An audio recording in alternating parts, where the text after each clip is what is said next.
there was a New York Times story showing close CIA collaboration with the Ukrainian military, as though that's a good thing. I think we should address that. Absolutely. This story is basically an advertisement for the proxy war. It's people in the CIA basically trying to get Congress to approve the $61 billion. And there's a lot of, puffery in it, but there's some good detail in there that underscores that the U.S. has used Ukraine as a proxy against Russia, and that the CIA played a major role in the coup that put us on the current course we're in 10 years ago in Maidan, 10 years ago this month. So this is the article from the New York Times. It's called "The Spy War: How the CIA Secretly Helped Ukraine Fight Putin." And the first key detail that we learn from this article is this, that Ukraine now hosts, quote, a CIA-supported network of spy bases constructed in the past 8 years that includes 12 secret locations along the Russian border. Now, just absorb that for a second. In the 8 years since a government that was neutral was overthrown in a coup, there's been a construction of a network of spy bases that includes 12 secret locations along the Russian border. Might Russia see that as a threat to its security if after a violent coup, the CIA builds a network of bases, including, not entirely, this is not the whole thing, this is just including 12 secret locations along its border. Might Russia have seen that as a security threat? And might Russia have been provoked before it invaded Ukraine in February 2022? Because we keep hearing this is unprovoked. Then we learn the CIA has 12 secret locations along the Russian border. And there's more revelations. This is one of my favorites from this article. It concerns what happened on the night of the coup in 2014.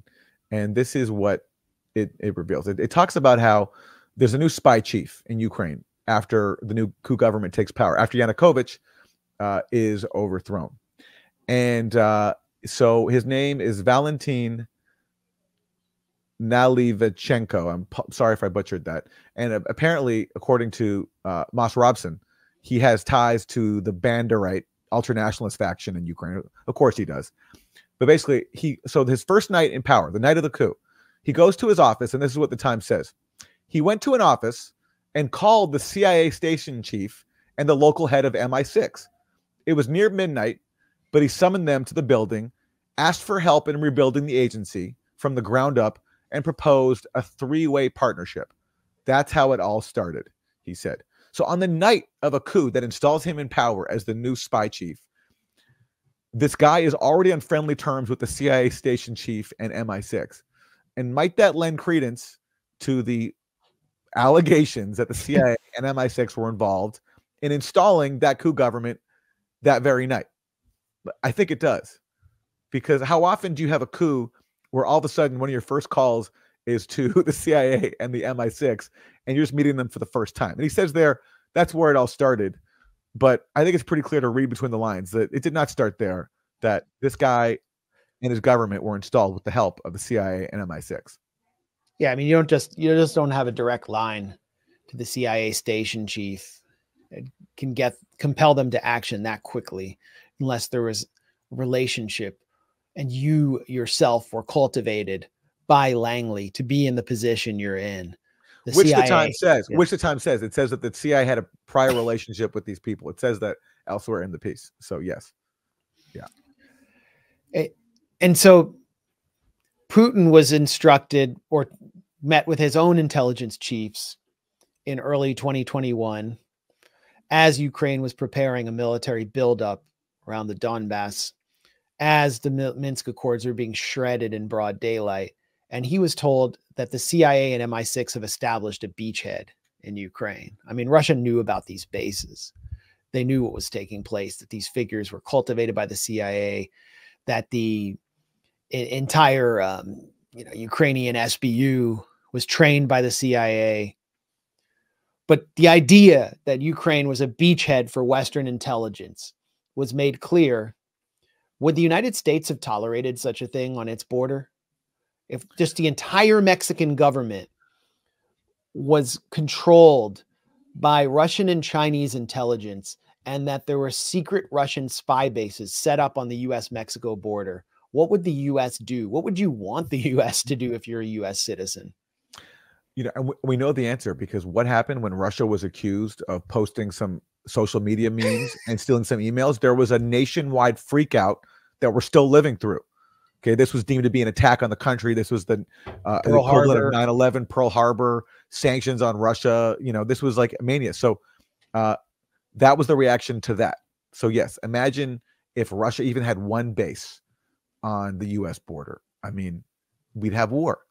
And we're supposed to believe that Russia was going to sit there and tolerate having a government next to it overthrown, and the CIA coming in, building spy bases, and Russia was going to sit there and not do anything, all while Ukraine refused to implement the one peace accord that it signed that could have brought peace, which is the Minsk Accords. I mean, and even refused to negotiate with the leaders of the Donbass rebellion, which began after the Maidan coup. I mean, it's just, you know, it's such a farce.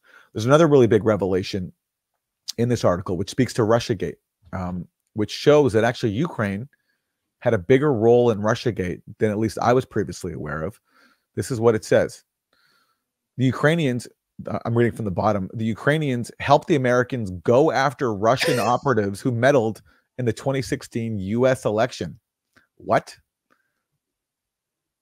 And it tells a story about what happened in the summer of 2016. In the summer of 2016, some really hawkish elements of Ukrainian intelligence tried to do this commando operation into Crimea to kill some Russian forces. It backfired. It was a disaster.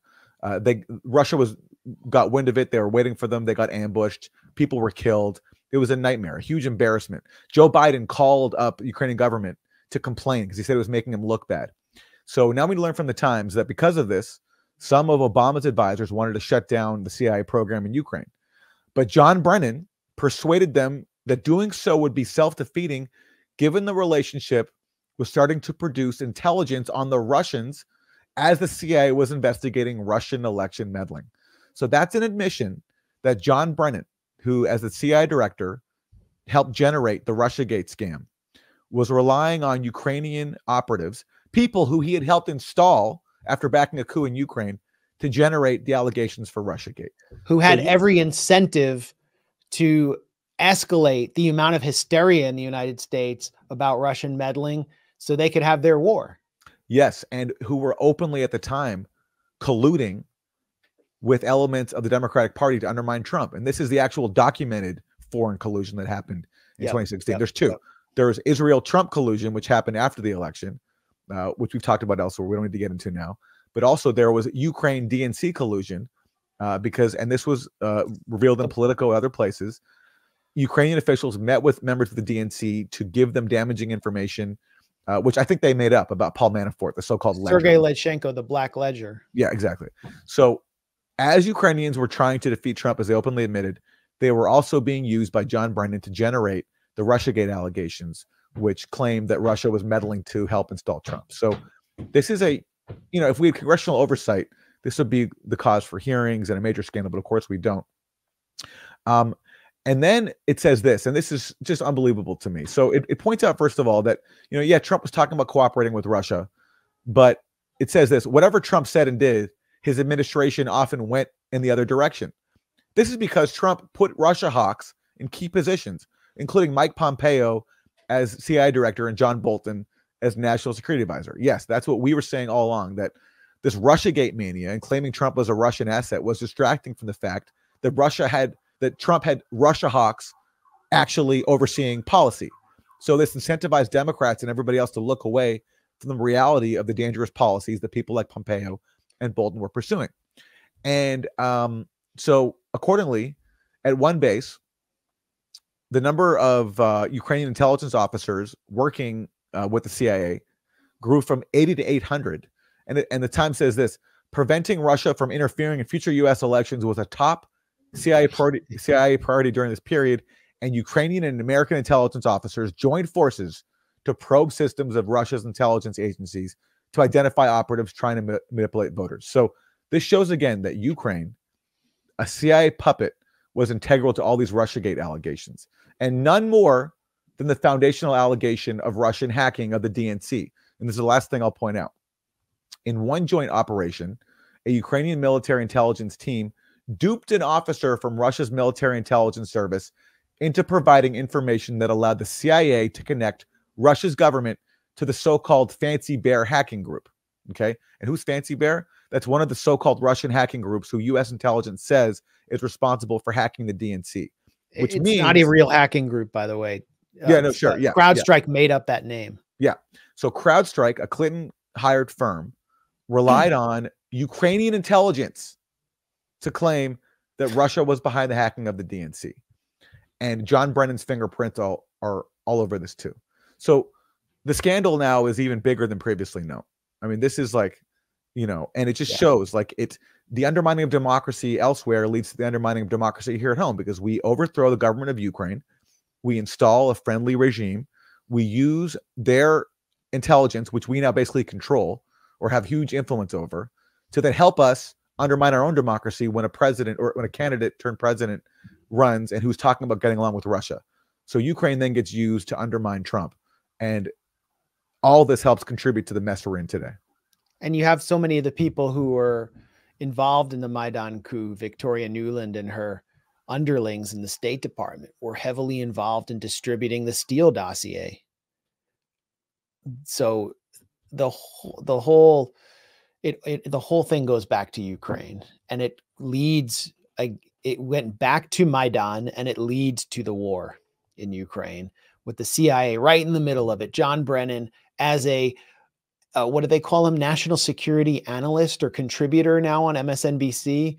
He was on MSNBC night after night pushing Russiagate after he left the administration, calling Donald Trump a traitor for having a summit with Putin about intermediate ballistic missile reduction.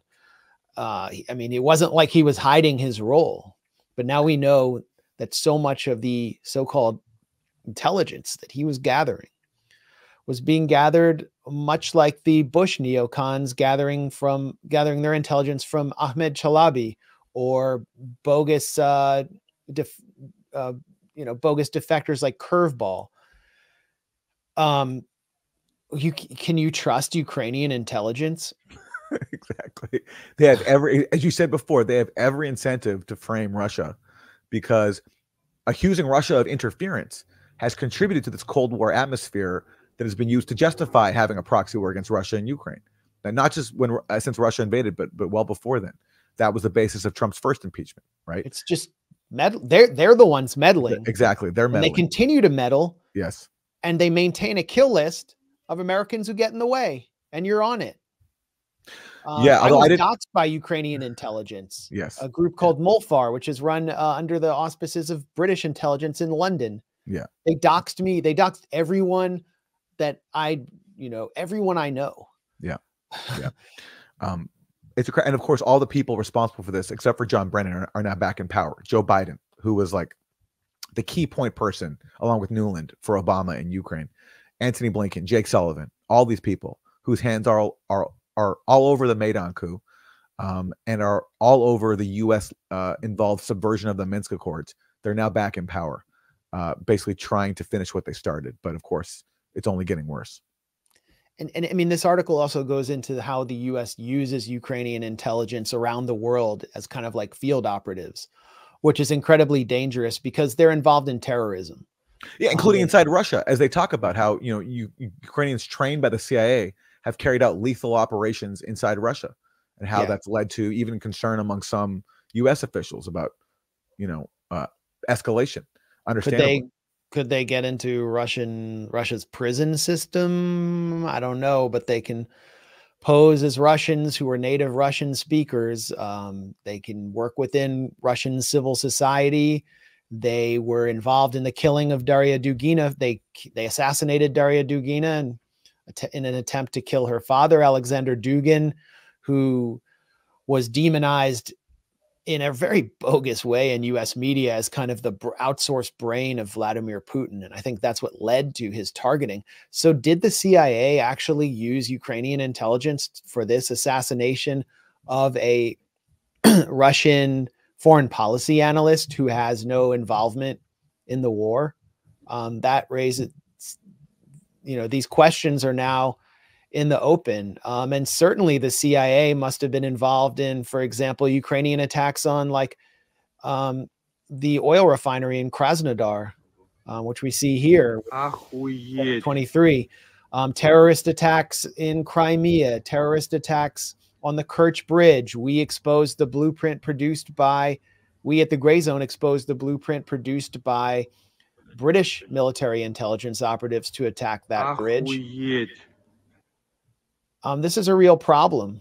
It seems to be a much larger problem than the CIA adopting Cuban exiles as assets to carry out acts of terrorism, like, for example, the downing of Cubana 455 off the coast of Barbados, a Cuban airliner in 1979, by Posada Corriles, Cuban exile